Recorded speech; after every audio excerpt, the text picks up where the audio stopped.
La question du jour, il était aux alentours de 21h samedi soir quand plusieurs écrans d'ordinateur du centre hospitalier de Versailles ont affiché ce message. Tous vos dossiers importants ont été dérobés et cryptés. Suivez nos instructions. L'hôpital était victime d'une cyberattaque affectant l'activité du site et la prise en charge des patients. Comme souvent dans ce type d'attaque, le vol des données personnelles de milliers de patients est en jeu. Une rançon a été demandée. En quoi consistent ces rançongiciels ? Bonjour Nicolas Arpagian. Bonjour. Vous êtes directeur de la stratégie en cybersécurité de Trend Micro. On vous doit notamment le Que sais-je consacré à la cybersécurité aux presses universitaires de France. Alors tout d'abord, il faut nous rappeler ce qu'est un rançongiciel. C'est donc un néologisme, c'est-à-dire que c'est un logiciel qui va de manière automatique chiffrer les données, les rendre donc inaccessibles. Le modèle économique est fondé sur le paiement d'une rançon pour promettre les racketteurs, libérer les données et potentiellement revenir à une situation normale.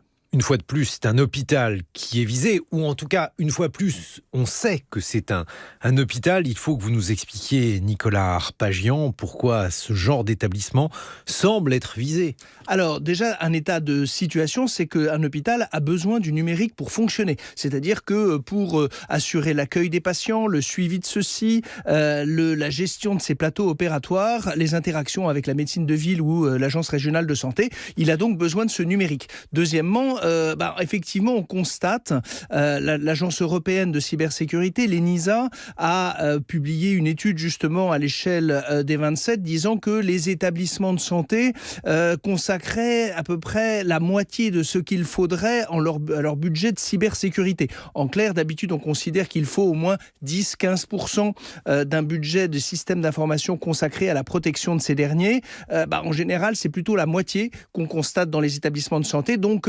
leur état d'obsolescence logicielle, la pénurie de personnel, le moyen limité en termes d'investissement expliquent leur exposition à ce risque numérique. Mais alors, là aussi, comment expliquer que ce rançongiciel ait réussi à s'infiltrer dans le système informatique de cet hôpital? Ça marche comment généralement, l'installation de rançongiciel? Là, on attend de voir pour avoir l'analyse qu'on qualifie hélas de post-mortem, c'est-à-dire post-incident. Ouais. Là, a priori, ce serait plutôt par une application, mais le mode opératoire usuel, c'est par le système de messagerie, donc un mail. C'est-à-dire Alors, justement, là, pour l'instant, c'est un peu tôt parce qu'on est à quelques jours de l'intrusion initiale, a priori, mais en tout cas, globalement, le mode opératoire habituel, c'est la messagerie, c'est-à-dire le fait que vous recevez un message contenant un lien, une pièce jointe. Vous recevez un mail. Voilà, on clique dessus, on l'active dans le cadre de la gestion quotidienne des correspondances numériques que les gens reçoivent. Une pièce jointe, exactement, un document ou un lien. Word ou un lien, ça peut être. Alors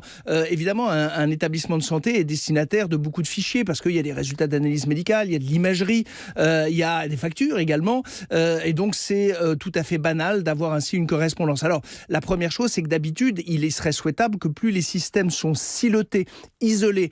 Si on fait l'analogie domestique, c'est un peu comme dans une maison. Si le cambrioleur a pu rentrer dans la cuisine, il faudrait faire en sorte qu'il soit strictement limité à cette cuisine et qu'il ne puisse pas naviguer à sa guise dans la maison. Donc évidemment, ça limiterait d'autant le périmètre d'impact de la cyberattaque en question. Donc là, pour l'instant, c'est vrai que les systèmes d'information des hôpitaux, et c'est pas leur jeter la pierre parce que ça a été une question de priorité budgétaire, humaine au sein des personnels, forcément n'ont pas été les plus à jour, les plus abouti en termes de politique de cybersécurité. C'est pour ça qu'on est davantage aujourd'hui dans une phase de rattrapage en quelque sorte. Oui, parce que quand vous dites que ces organisations, ces systèmes informatiques ne sont pas silotés, l'une des solutions, ce serait bien entendu qu'il y ait des compartiments étanches, vous allez dire mieux que moi, Nicolas Arpagian, qui évitent la propagation de ces rançongiciels. Exactement. La première dimension, alors en général, ce qu'on va essayer de faire déjà, c'est d'investir dans la capacité de détection, savoir ce qui arrive dans l'organisation. Est-ce que quelqu'un est rentré et que fait cette personne et quels sont les dégâts qu'elle peut causer, alors soit pour consulter des données, soit pour modifier des informations, voire les détruire et également les extraire, les sortir à l'extérieur, parce que un établissement de santé est le réceptacle naturel d'un certain nombre de données précises, à jour, nombreuses, donc qui peuvent être monétisées à l'extérieur, notamment pour des opérations d'usurpation d'identité. Donc c'est vrai que le premier modèle économique, c'est déjà la demande d'une rançon, de manière à ce que l'établissement payent. Alors en France, il y a une doctrine d'État, une doctrine publique qui demande aux établissements publics de ne pas payer les rançons. Même si l'éventuel règlement d'une rançon ne serait pas illégal, il est demandé pour ne pas encourager le modèle économique de ces organisations criminelles. On peut imaginer aussi qu'un certain nombre d'entreprises font face aujourd'hui à ce genre de rançongiciel, mais peut-être ne le sait-on pas, Nicolas Alors, Pagian. effectivement, c'est un phénomène qui ne touche... Alors, les hôpitaux, pourquoi ? Parce que c'est à la fois, il y a une charge émotionnelle liée à la noblesse de la tâche de ces établissements, aux circonstances sanitaires, mais évidemment, toute organisation connectée. Le suivi de l'actualité dans vos journaux le démontre. On a à la fois des collectivités locales, petites, moyennes, grandes, des entreprises, PME, multinationales, et donc également des établissements de santé. Alors, le ciblage de ces organisations s'explique pour deux raisons. D'une part, parce que c'est largement une automatisation des modes opératoires des attaquants qui font qu'ils ne discernent pas dans la liste des cibles, puisqu'ils vont expédier des dizaines de milliers de mails, si c'est le mode d'infection, pour conduire leurs actions crapuleuses. Et deuxième chose, il pourrait y avoir un intérêt particulier à les viser, notamment pour récupérer ces fameuses données personnelles qui ont de la valeur parce qu'elles sont précises et à jour. Enfin, on pourrait envisager, ça a été le cas dans des logiques de conflit, alors évidemment on pense à l'Ukraine, ou dans le cadre d'un affrontement interétatique, évidemment déstabiliser un système de santé pourrait constituer un élément stratégique, mais là c'est pas l'option qu'on privilégie dans le cas des établissements français. Bon, là il y a une demande de rançon.